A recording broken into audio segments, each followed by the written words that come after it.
കവിത വിവർത്തനം. വിവർത്തനം ചെയ്യുമ്പോൾ നഷ്ടപ്പെടുന്നതെന്തോ അതാണ് കവിത എന്ന് റോബർട്ട് ഫ്രോസ്റ്റ്. വിവർത്തനം ചെയ്യുമ്പോൾ നഷ്ടപ്പെടാത്തതെന്തോ അതാണ് കവിത എന്ന് ഡോക്ടർ അയ്യപ്പ പണിക്കർ.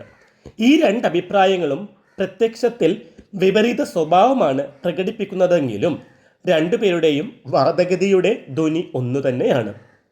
വിവർത്തനം ചെയ്യുമ്പോൾ കവിതാംശം നഷ്ടപ്പെടുന്നു തന്നെയാണ് രണ്ട് കവികളും അർത്ഥമാക്കുന്നത്.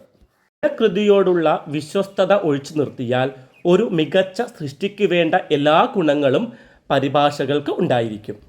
ഉചിതമായ പദങ്ങൾ തദനുരൂപമായ ക്രമത്തിൽ വിന്യസിക്കുന്നതാണ് കവിതയുടെ രചനാതന്ത്രം. വൃത്തവും താളവും പ്രാസവുമെല്ലാം ഈ കവി കർമ്മകൗശലത്തിൻ്റെ അനുബന്ധ പ്രവർത്തനങ്ങളാണ്. മറ്റൊരു ഭാഷയിലേക്ക് ഇത് മാറ്റപ്പെടുമ്പോൾ ആശയത്തിന് വലിയ ഏറ്റക്കുറച്ചിൽ ഉണ്ടാകുന്നില്ലെങ്കിലും മേൽപ്പറഞ്ഞ ഘടകങ്ങളിൽ പലതും വേർപിരിയുന്നുണ്ട്. പദാനുപദമായി കവിത വിവർത്തനം ചെയ്താൽ വാച്യാർത്ഥം മാത്രമേ പകരാനാവൂ. മൂല്യകൃതിയോട് പരിപൂർണമായി വിശ്വസ്തത പുലർത്താൻ കഴിയില്ല. കവിതാ വിവർത്തനത്തിലെ രണ്ട് ഘടകങ്ങളാണ് വിശ്വസ്തത, സൗന്ദര്യം എന്നിവ. രണ്ടിലേതെങ്കിലും ഒന്നിൽ മാത്രമേ വിവർത്തകന് നിൽക്കാൻ സാധിക്കുകയുള്ളൂ. വിശ്വസ്തത പുലർത്താൻ ശ്രമിക്കുമ്പോൾ പരിഭാഷ വികൃതമാവുന്ന അവസ്ഥ ഉണ്ടാകാറുണ്ട്. റുബൈയാത്ത് എഡ്വേർഡ് ഫിറ്റ് ജെറാൾഡ് ഇംഗ്ലീഷിലേക്ക് വിവർത്തനം ചെയ്തപ്പോൾ അതിശയിപ്പിച്ച ഒന്നാണ് എന്ന് പറയുന്നു. വിവർത്തകൻ ഒരു കവിയായിരുന്നാൽ കവിയുടെ സവിശേഷതകൾ വിവർത്തനത്തിൽ കലരും.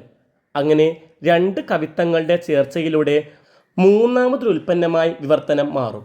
കവിതയെ പദ്യമായും ഗദ്യമായും വിവർത്തനം ചെയ്യുന്ന രീതികൾ നിലവിലുണ്ട്. കവിതാ വിവർത്തനത്തിലെ പ്രധാനപ്പെട്ട ശൈലികളാണ് ആശയ പ്രകാശന ശൈലി, സംരചനാ ശൈലി, ഭാഷാ പ്രധാന ശൈലി, സാഹിത്യേതര പ്രധാന ശൈലി.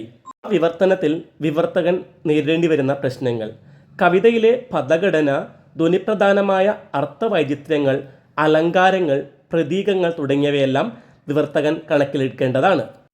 അർത്ഥം നിലനിർത്തിക്കൊണ്ട് തന്നെ ശബ്ദത്തെ മാറ്റിവെക്കലാണ് വിവർത്തനം. എന്നാൽ അലങ്കാരങ്ങളുടെ കാര്യത്തിൽ ശബ്ദം മാറ്റിവെക്കുമ്പോൾ അർത്ഥം നഷ്ടപ്പെട്ടു പോകരുത്. ശ്ലേഷവും യമകവും ഉൾക്കൊള്ളുന്ന അലങ്കാരങ്ങളുടെ ആസ്വാദ്യത നിലനിർത്തിക്കൊണ്ട് വിവർത്തനം ചെയ്യുക സാധ്യമല്ല. ജി ശങ്കരക്കുറുപ്പിൻ്റെ എൻ്റെ വേളി എന്ന കവിതയിലെ വരണം വരൻ മാത്രം ആസന്നമായി പോയി വരണം ഇലെ വരണം എന്ന ശബ്ദത്തിൻ്റെ യമകം നൽകുന്ന അർത്ഥസാധ്യതകൾ നൽകാൻ വിവർത്തകൻ കഴിയാറില്ല.